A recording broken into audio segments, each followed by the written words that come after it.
So welcome to this podcast. My name is Andika Duncan. I am an RTT therapist, rapid transformational therapist, and I have Amanda Jones in Australia online with me, and we are going to talk about emotional healing during divorce in this video. Hi, Amanda. How are you today? Hi, Andika. I am very well. It's a pleasure to be here. Thank you so much for being here. Would you say a few words about how we met?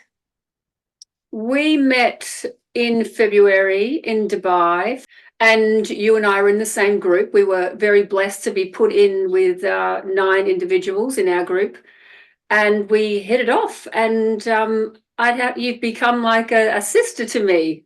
Same It is. here. Yeah, it's been an absolute blessing that we formed a friendship through that. Yeah, Yeah, you were the icing on the cake. I feel the same way. I feel the same way. Yeah. So Hmm. thank you for being here today, and let's jump right in. Most women, especially when you get married at a very young age, they really have an unrealistic expectation of what marriage is. Like just starting from the well, here in the States, with the diamond rings and shopping for the dress and the big ceremony and the big party, and it costs a lot of money, and they really think that now I found my husband is going to be happy ever after, with Yeah. all the movies, and then fake social accounts where, like, relationship goals, and everybody's posting about how nice it is to be together, where you need to get a license to get married, at least here, but there is no education about what you're getting into.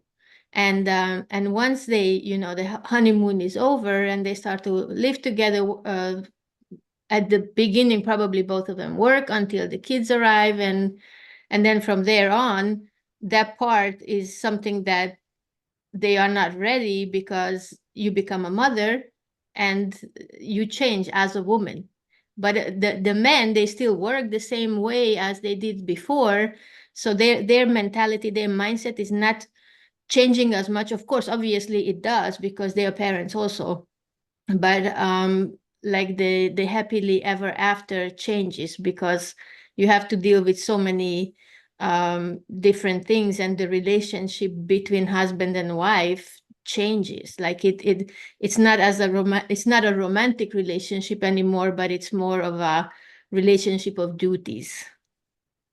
Oh, absolutely. And the other thing about that is men take on the role a lot of the time when the wife's at home. Oh, I'm the breadwinner. I Mhm. make the decisions in the household now. You'll all do what I say. Yeah. She's cleaning up, she's cooking, she's doing everything for the kids and being told what to do and what to spend and, what she can't have, feeling like she's lost herself, but still having to be a wife. And, they're expected in the bedroom and all the duties to the man that's telling her what to do because Mhm. he's out and earning all the money. Yeah. Again, not talking about what their expectations are before they go into it, what they expect from each other, what their boundaries are, how Right. come together.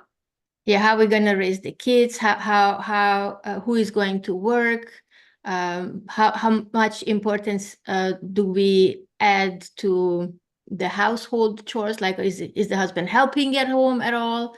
Is it gonna be like, are you helping me raise the kids? Are you helping me with the house? Do you expect me to work? Do you want me to stay at home? Even if there's a conversation about it at first, but once reality hits, is a totally different thing. Like, I don't think that, especially younger people, like if they get married in their 20s or early 30s, they are they want to learn the mistakes on their own. They don't want to learn from other people's mistakes. So they're stubborn, like, we know what we're doing, we're gonna raise our kids the way we want to raise our kids, which yes, it's completely fine. But it's just such a stubborn state of life where it's very hard to take advice from anybody else, especially from your parents. Oh, absolutely. And I think now, myself at my age, I look back, we didn't have those conversations. Mhm. I know so many, dozens and dozens of my clients that didn't have those conversations. And then, as you said, time ticks over. You then don't know how to have those conversations, and you've kind of got into this bad pattern of just bad household living with terrible boundaries, and it's just downhill. It's non-existing boundaries, like, and I think at that time it's so difficult to set them, because Mm. everybody, like the relationship is already set in a certain way, and this is how it is, this is my role, this is this is your role, and stick to it. And if anybody wants to change or say or change something, it's a very difficult conversation to have if they don't know how to communicate, and everything breaks down where there is no good communication. Oh, absolutely. And then if there is communication, one of the partners is saying, well, hang on, we've been doing it this way for so long. Why didn't you, what do you mean you want to change? We can't change this. This has been working well. Because one of them will have their head in the sand over the whole relationship, usually, Yeah. not realizing it's not working, and they don't want change. Yeah, because for the person who's comfortable, obviously that person doesn't want to change, because why would I want to give up? I have a wife, I have a home, my kids are around me, everything is fine.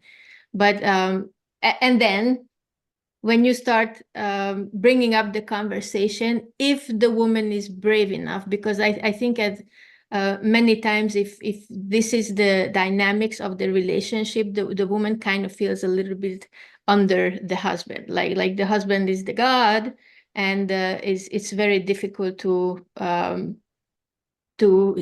ask for changes, because it's going to be drama. So the Mm. husband will say that, what is all this drama about? Well, it's because usually he's the breadwinner. So I've heard an interview, and I don't remember who the person was. I think it was in Japan, and this guy was teaching wives about why they don't see the situation differently, because he said, like, look, this is the family, you are the manager, the husband is the worker.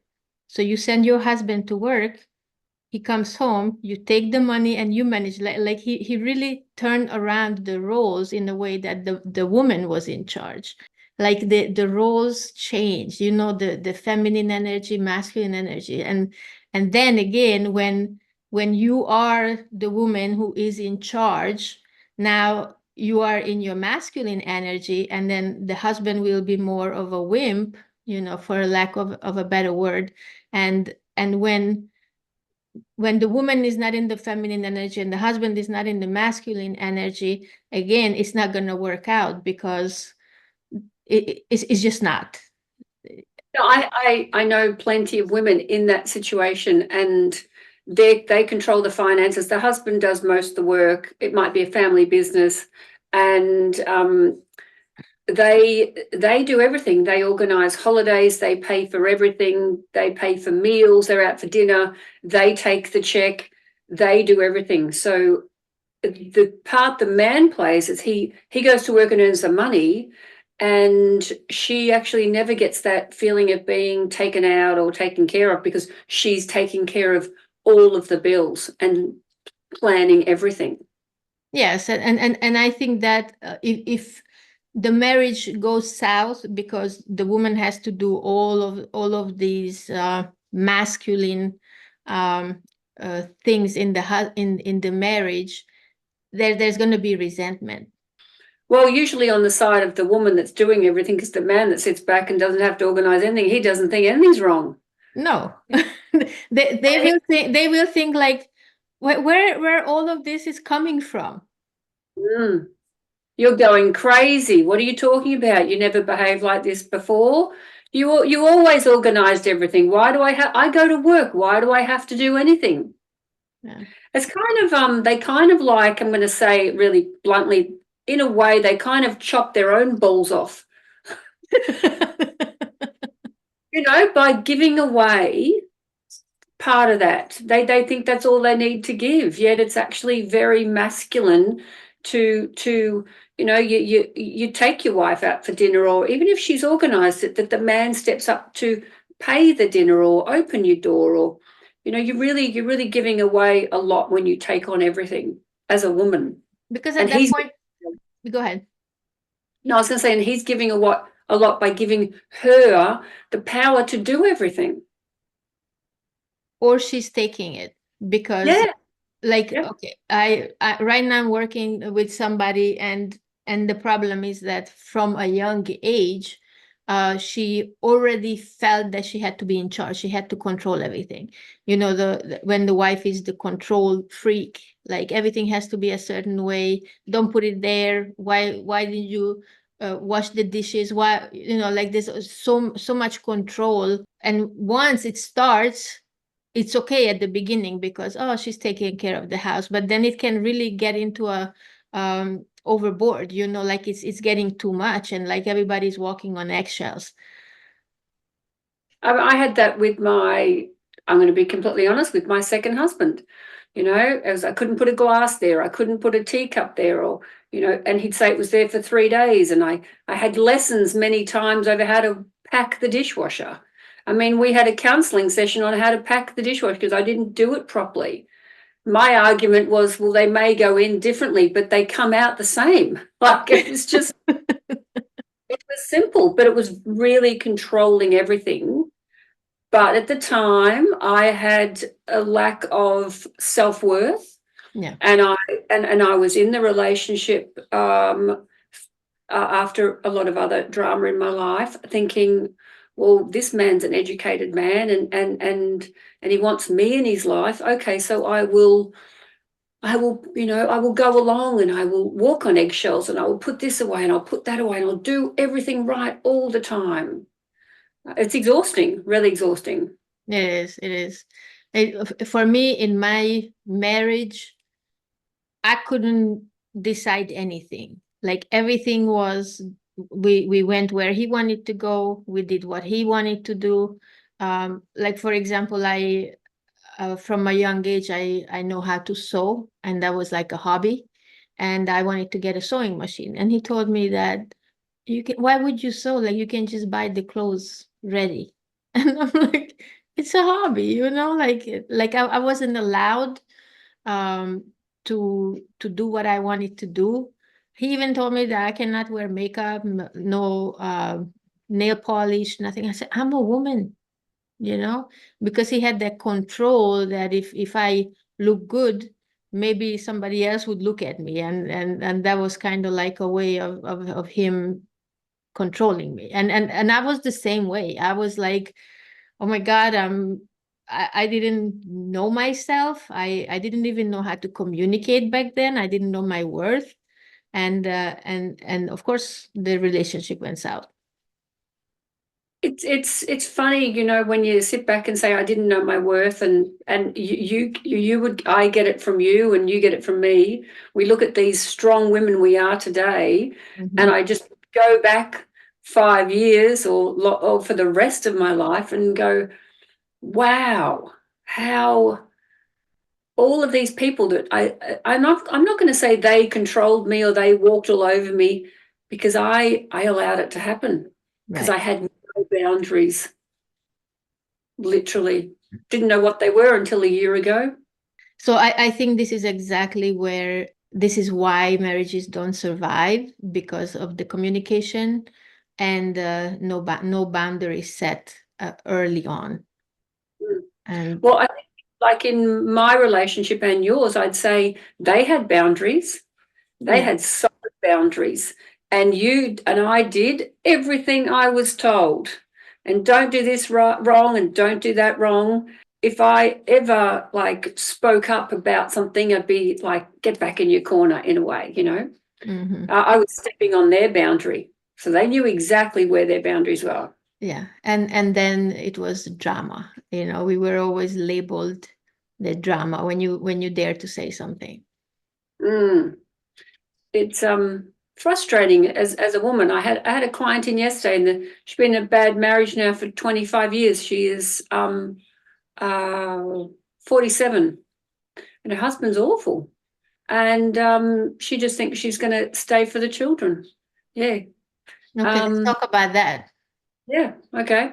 I look back to, well, if we go to me when my kids were little, I was with my first husband for 13 years and had kids with him.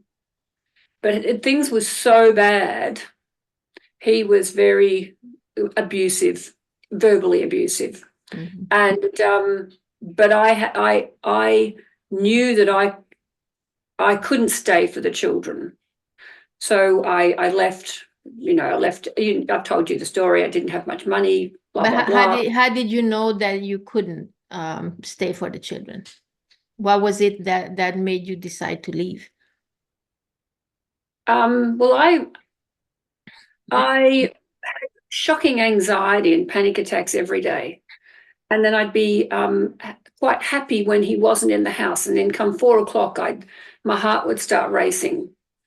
And I just, I would talk to my mother about it. My mother would say, you're such a princess, you want everything perfect. And I just knew that I couldn't live like that forever and that I'd rather live in a caravan. So I don't know. I think I got my strength from my father. Um, and I just, it really had more to do with saving my children from growing up with this man, Mhm. really, How because was their relationship with the father? it was at the time it was good, and then it turned bad afterwards.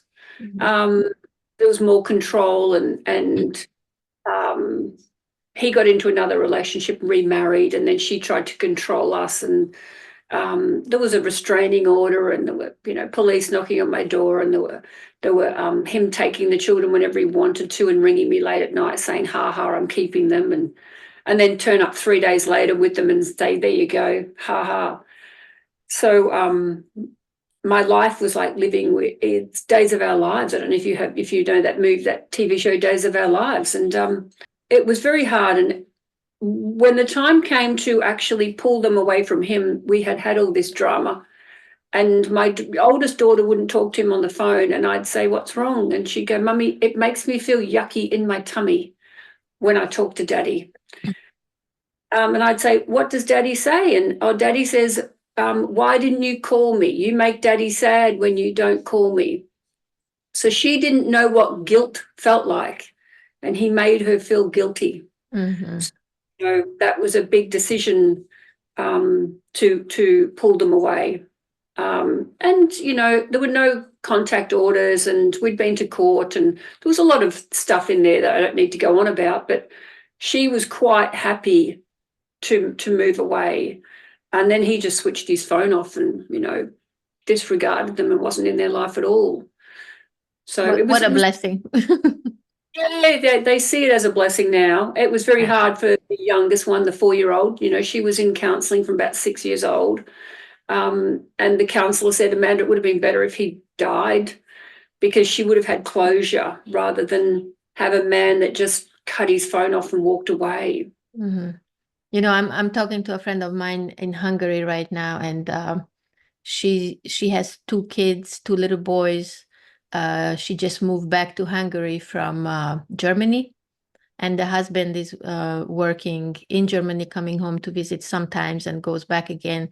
And the youngest one has eczema, and when the husband comes home and the father comes home, it flares up, like he scratches it until it's bleeding, and as soon as he's gone, the eczema is gone.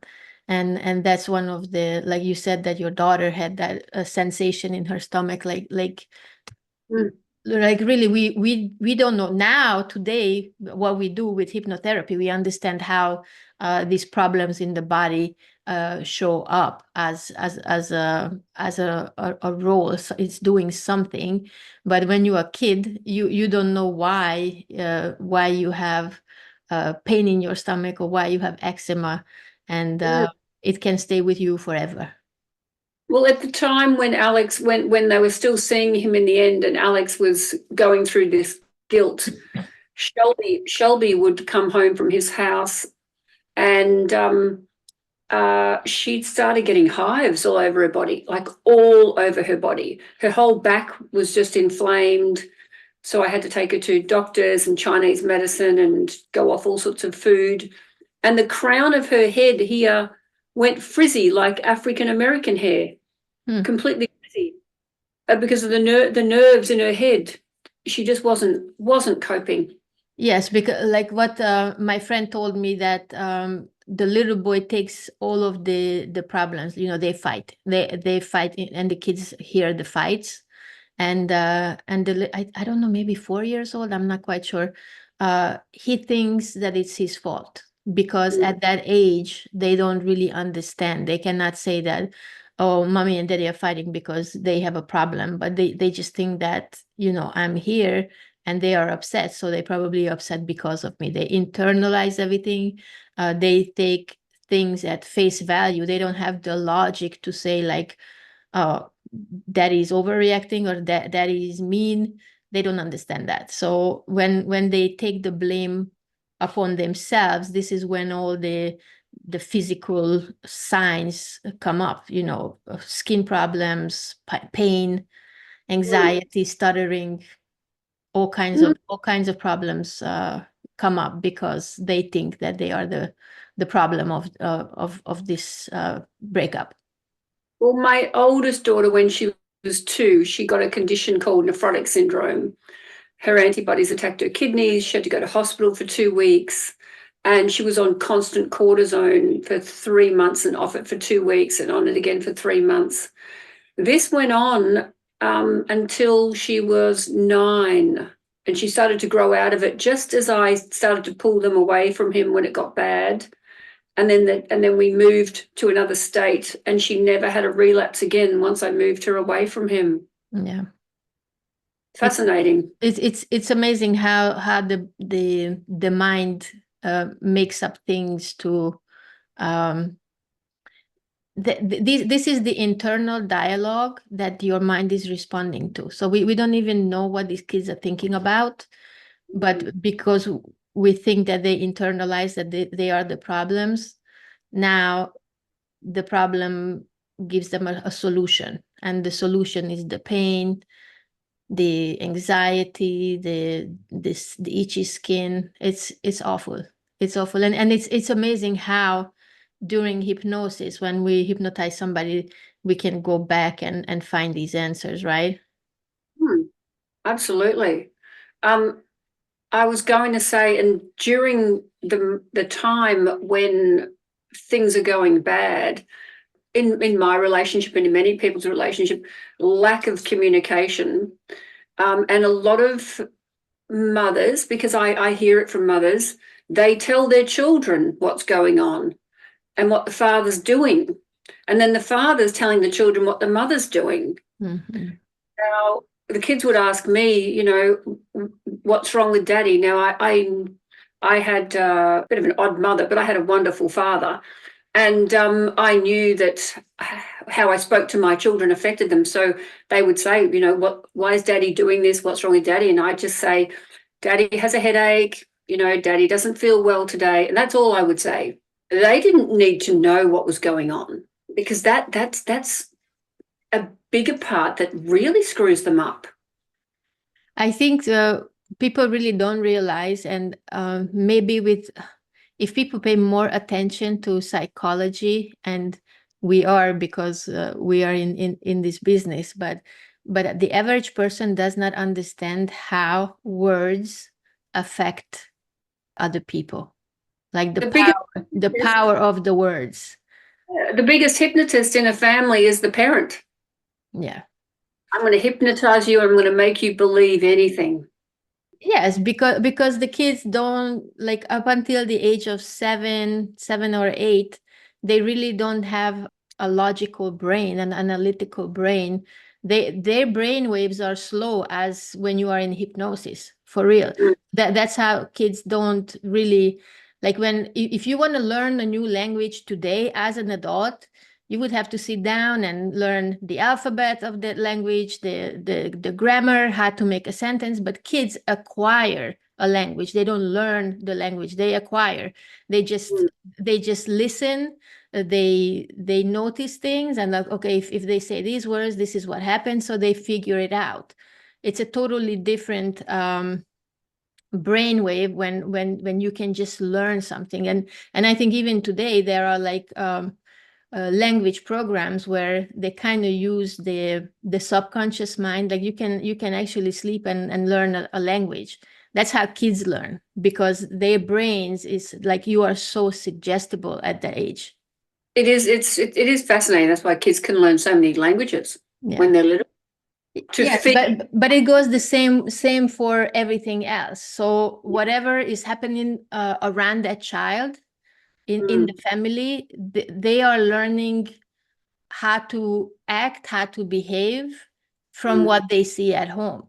So if they see an anxious parent, and maybe they don't even say bad things about daddy or mommy, but the way they react, the way they pick up the phone, or they slam the door, they really don't have anything else to compare to. So this is the norm. They grow up in that environment, thinking that this is how everything is. So oh, once you grow up and you get out of this environment, you will act the same way unknowingly. absolutely. Well, when I was pregnant with Shelby, my second daughter, I was in fight or flight every day through the whole pregnancy. So this little baby was born, and she was born crying and needy and very anxious. She got to the year 3 in school, and I still had to walk her in, and slowly but surely I had to like stand at the door and get past the door and get out the hallway, because she took the anxiety from me Yes. as as a fetus, as a baby before she was born, and then she just had it. Mm. I just watched a podcast a couple of days ago. I don't remember the name of the lady, but she's a neuroscientist. And she was saying, they were talking about anxiety and how the stress hormone, cortisol, in your body, like when you have a lot of stress, that level of the stress hormone is really high, and it can be contagious, meaning that anybody who is in your environment, their cortisol level can go up just because they are in your presence without any Yeah. interaction or talking about it. It's mind-boggling. And when kids are living in a family where the parents are anxious, they absorb it. Mm. Well, I was the anxious and quiet, not speaking, and he was the yelling all the time and swearing in front of them. Mm. So Shelby, when she got to about the age of 2, she'd hide under the bed, and she just wouldn't speak, and she wouldn't go to sleep. She just stare, and it was like she was shutting off to save herself. Yeah, that's called Yeah. numbing. So they try to find, they want to stop feeling. They don't want to feel. Mm. It's really sad, that kids can do that. That's very What sad. Yeah. what how did it get to that? What happened in the breakdown again with communication and something with the parents, with the And child? that's where all the childhood trauma is coming, that everybody is having it. Like, we already processed ours, most of it. Like, Yeah. we are aware of what happened to us and how we internalize it. But this is when these kids are in a situation, they feel a certain way, and then they make a belief about themselves. They blame themselves. They say they're not good enough, they're not important enough, they're not lovable. And this is where it starts. And moving forward, if they don't understand what happened and process those things, and it can be like very small things. I think an average person, when you talk about childhood trauma, you would think that they saw somebody being shot, something like really bad. And there are those kids that happens, they see some kind of tragedy like that. But it can just be somebody saying ugly to you that you didn't understand why. And you make up beliefs about yourself that will it will stuck with you for the rest of your life. Well, I mean, you have now known me for, I don't know, 6 months. And when we met during our course, to find out that, my biggest belief was, not worthy, and I thought I was dumb and stupid.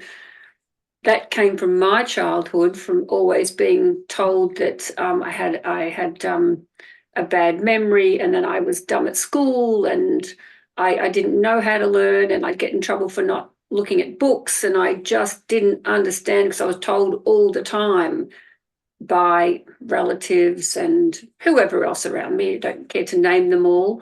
And then you go into a marriage where you're told you're dumb and stupid. Well, hang on. Well, this is that similar thing that I was always told. So clearly that's who I am, because that's the beliefs that I carry. Yes, And and it was familiar, so you didn't even question it. not at all, not at all, and then going into the second marriage and being told all the time that you can't do that and you can't do that and don't touch that, that's not going to work out and your memory's bad all the time.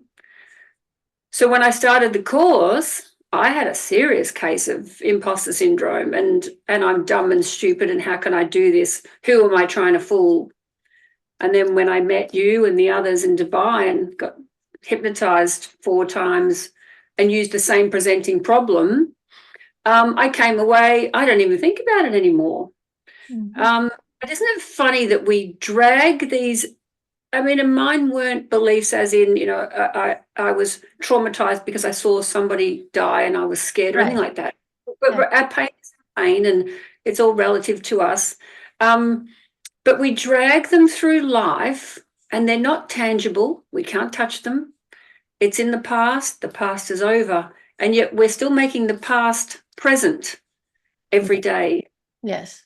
And the way it comes up is that when you are in a certain situation and you feel that you get triggered, and I don't even think that an everyday person would understand that I'm being triggered, because you don't know what the root cause of your problem is, what that pain inside of it, what that negative belief about yourself, that limiting belief is about yourself.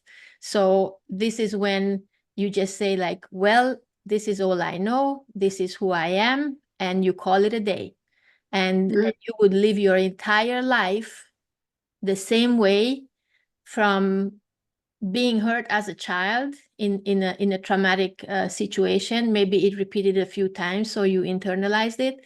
And all your life, you live the same way until you actually come to a point where, like in this case, we're talking about bad relationships and a divorce, and you get to the divorce, and you question yourself, like, who am I on my own?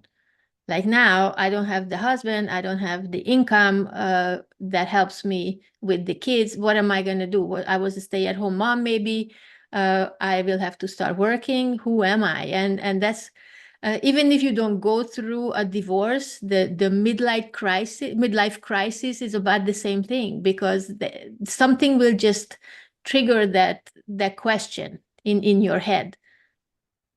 Oh, absolutely. When I left my first husband, he always said, no one will have you. Who's going to have you? You've got 2 children. No one's going to want a single mother with 2 children. You're fat, you're ugly, everything else that went along with it.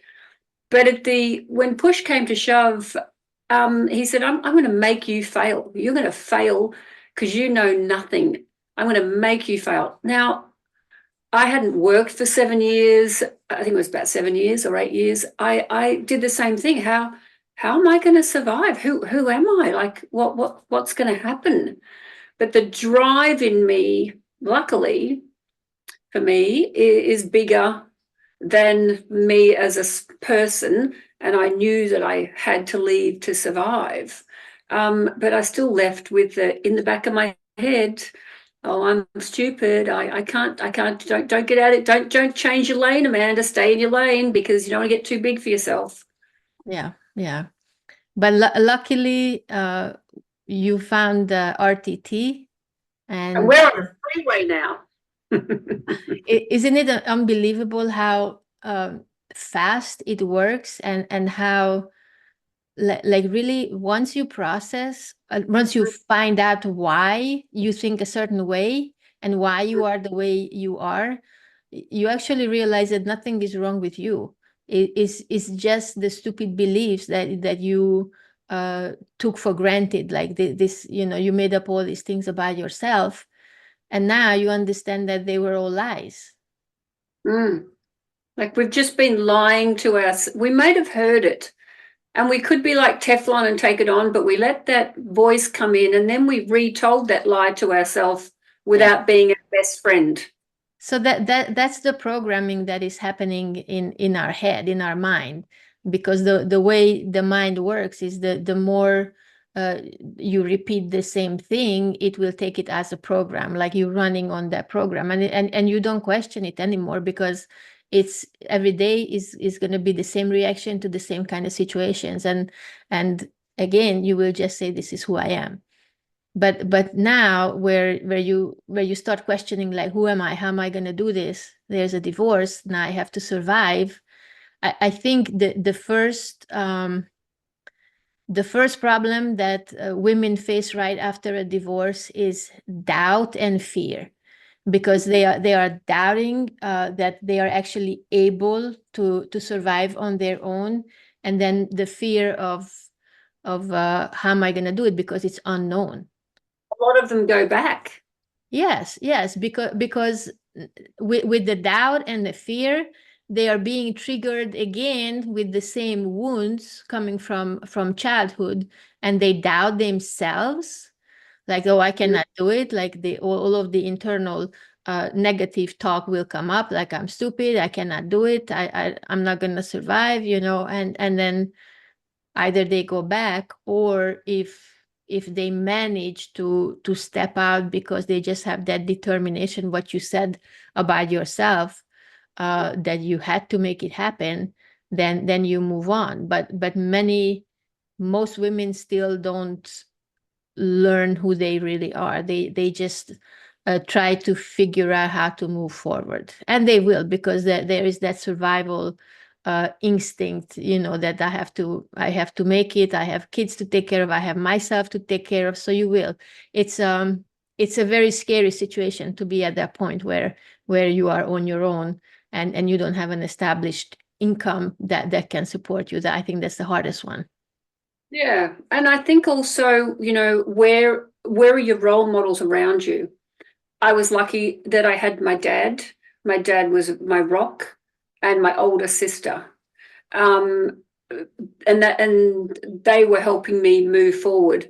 But if you don't have a person around you that's positive and wants to see you grow, which I spoke to most of my clients that I talk to that I speak to them about their marriages, they have no one around them, and their sisters are saying, no, no, no, you can't leave. And most of the time I'll say, what's the sister's marriage like? And then the sister's in a bad marriage. So it's a little bit of jealousy. How could you leave him and be happy? I don't want you to leave. And they've got no emotional support, not just financial support. Yes, There are yes. other people going, how can you do that?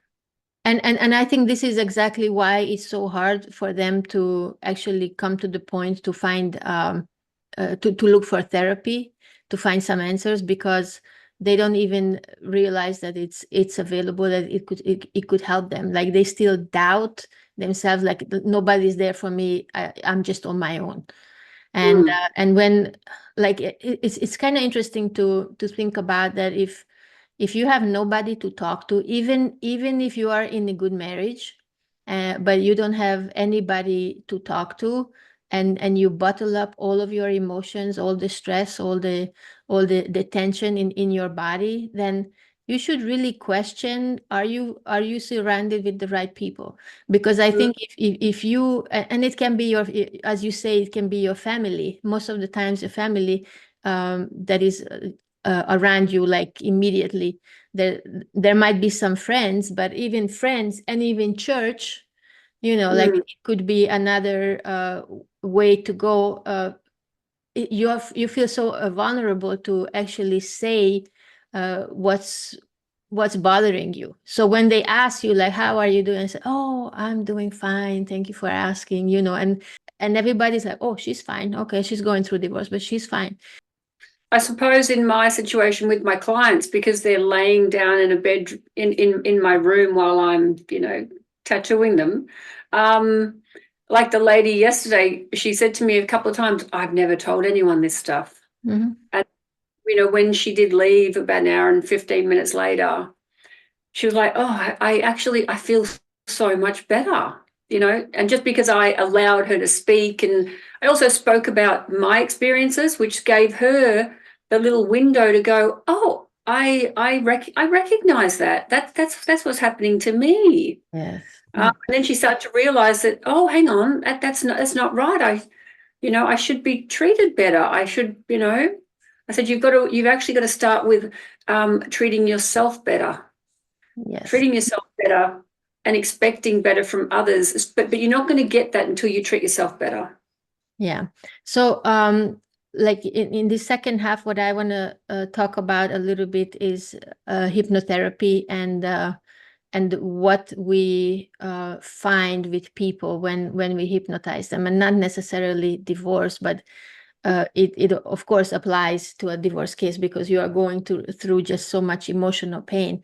But any kind of emotional pain is, if people want to take away something from this video, is that we have all these limiting beliefs in ourselves that basically is our programming that says that this is who I am, that gives you give your internal, you give yourself your own worth in your head, like this is, I'm not good enough, I don't deserve better, like this is not available to me, like those are the I am different, I'm not good enough, and it's not available to me. Those are the three main beliefs that people have, and any version of it, of course, like I'm not smart enough, I'm not beautiful enough, and any version of it is the same thing. When they find out where that wound is coming from, and they can actually look at it and reframe it, like, hey, today I am an adult, I am not in that situation, I am not a dependent child, and I've been saying all of these negative things to myself for all my life, 30, 40, 50, whatever years. And how am I going to move forward? How am I going to change? And I think it's the easiest thing just to reframe those negative beliefs. It's not like you're not going to be triggered, because every time you get upset or every time you're acting as a child is because that little child in you is hurting. And and when you recognize that you are being triggered because now you know the wound, you can step back and you can react differently, and you can start, like the recording that we create for our clients. The transformational recording is basically everything that they thought negative about them is reframed, and also giving them a vision of the future that they want to live.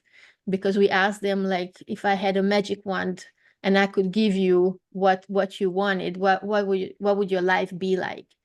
And all they have to do is just listen to the recording, and faster and faster, more and more, you will recognize that you are being triggered, and you will understand why you are being triggered. And you can say that, because if you listen to the recordings, there will be so many positive affirmations that you can just say, like, hey, this is a lie, I'm good enough, I'm smart, I'm confident. And it helps you switch that voice around.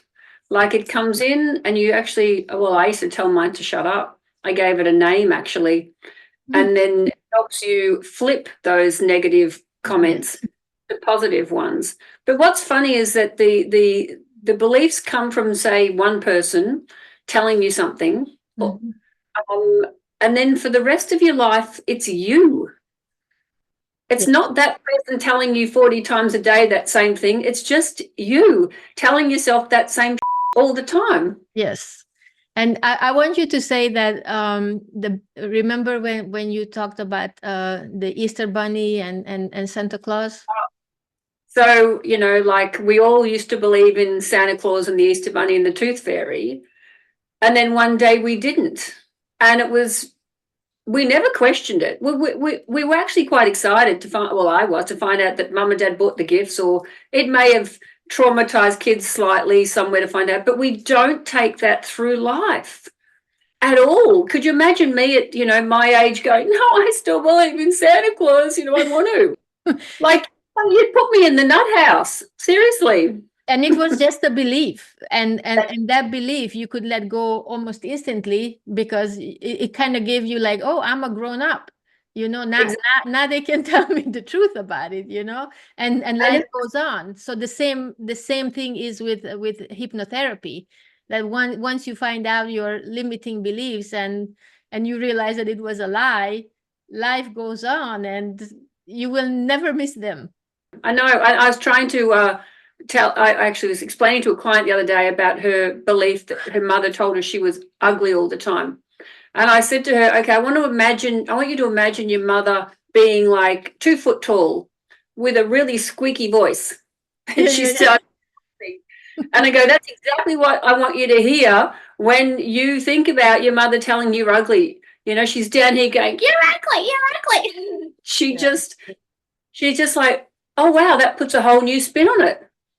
Yes. Because she wasn't living the feeling or seeing her mother as this, older woman with this nasty voice. Everything is what meaning we give to it, because Mm. those are just words. If you don't give it any meaning, like if I tell you that I saw a pink elephant, you will know that I'm lying, and Get on and pink you will not fantasize about, who I want to see a pink elephant. It's like, oh, that's stupid. And the Mm, same way, those are just words. I just put words together. mm. But we give these words meaning, because words are very powerful, and they can hurt, but they can also heal. And then the thing is with beliefs, though, then if you've lived with it for a long time, it becomes our story. Yes. Then if we don't understand to get rid of them, that's who you are. You've actually made yourself into that belief from the shit that people have told you. I know I say to people, tell me, who are you? And they'll say their name. Like, no, that's not who you are. I'm dyslexic, or I am ADHD. Well, but who are you? And I know even When me they at my say my ADHD, my ADHD, and my yeah, dyslexia, like they really identify with mm, the diagnosis, and the diagnosis cannot even be correct in many times. It just depends on the doctor, because you can take the same child to another specialist, and that the specialist will diagnose a different thing. yeah. I mean, and you sort of look at kids nowadays and they go to school and they're little boys, that they have to run and jump and they're a bit out of control all the time, as they always have been. But they've got to go to school and sit down and sit for hours, and they really need to climb trees and hit trees and run on the end of a rope for 2 hours. And they're told to sit still, and now they're all got, so many have got ADHD. And I think, if we just circle back to divorce, so after divorce, the person would think that all of these negative beliefs from the past, that they identify with that personality that they Mm, believe they are.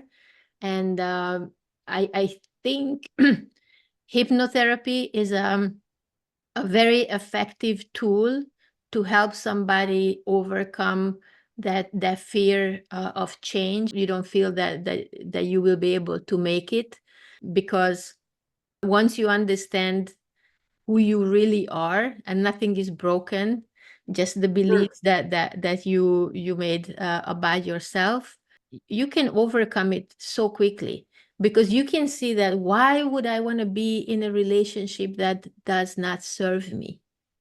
Like, why would Mm. I want to stay with a person where my boundaries are always like I cannot even have boundaries? Oh, absolutely. Man or woman, Yes, I both. think, men nowadays too, with that, with divorce, they've been in a relationship where, well, marriage where they didn't know they had their head in the sand, and then the marriage has ended and they're shocked, going, well, hang on, because they didn't know they weren't communicating. And then what kind of trauma have they now got? Trying to all of a sudden, okay, I can only see my kids every second weekend because it's normally not 50-50. Like, what are they going through? Yeah. And for men, and I think we can do another video about this, because men from a young age, they are told not to cry, don't be a little girl, if you start growing up, and they just can't, they have nobody to talk to. Like Mm. for us women, at least in some cases, we may have somebody, either a mother, or if you're lucky, you can talk to your mother, or you have a sibling, or you have a good friend that you can talk to about how you feel. But even then, after a while, they're just like, oh, she just complains, because you don't know how to process it. But men cannot go to their friend and tell them like, hey, I'm really struggling emotionally. They would laugh at him. Even if they would care, they would not know how to show that care, because like, oh, okay, then am I too soft if I'm listening to your emotions? And I think even there are some videos I watch about how men are not emotional. It's such a lie, because they just don't express them, but they are human, like women. They go through situations like we do, and they bottle it up from a very young age. And can you imagine all the stress that's Mm. inside their bodies? And they don't even know, like at an adult age, they don't even know how to open up. Like, if even if they make it to therapy, they would not say things, or they would lie because they just want to appear strong, Mm. until they get to the point where I cannot take this anymore and I really need help. And if they find the right help, then they start to work on them. And then they find like, why did I not do this before? That's if they're open to change. I mean, it works on both sides, but that's if they're open to change. Yeah. They need to be aware of it. I think at some point everybody will get to it, like when you need answers and you don't know what to do, like you're just helpless, because you you know that something is wrong in a way that you don't feel happy, you don't feel whole, like Mm. something is missing from your life, but you cannot say what it is, like something is missing. Mm. And that's the midlife crisis that I was talking about, where you just want some answers, like I'm too anxious, like I overreact, I hate my job, like there's all these emotions, negative or even positive, like they start to look for validation from someone else, and they just need it so badly because they don't value themselves. It's a conversation that is not out there in the public, to talk about emotional healing for Mm. either And men or women, and not only healing, but emotional intelligence, to start off on the right foot. Like from the yeah, beginning, how do you process all of these emotions? I mean, one of a statement I heard last year, actually, it was, changed it slightly, but it came from Matthew Hussey. And he said something like, if the if the reaction is hysterical, or is it the emotion? If the emotion is hysterical, no. If the reaction is hysterical, the emotion is historical. Yeah. So you've got a grown person, whether male or female, going off their head about anything, but it's all of the pent up, built up stress or things they haven't discussed or sorted out of their life, or they're not living their true self. And they just go off their head about anything. And it's all historical. Yes. Yeah.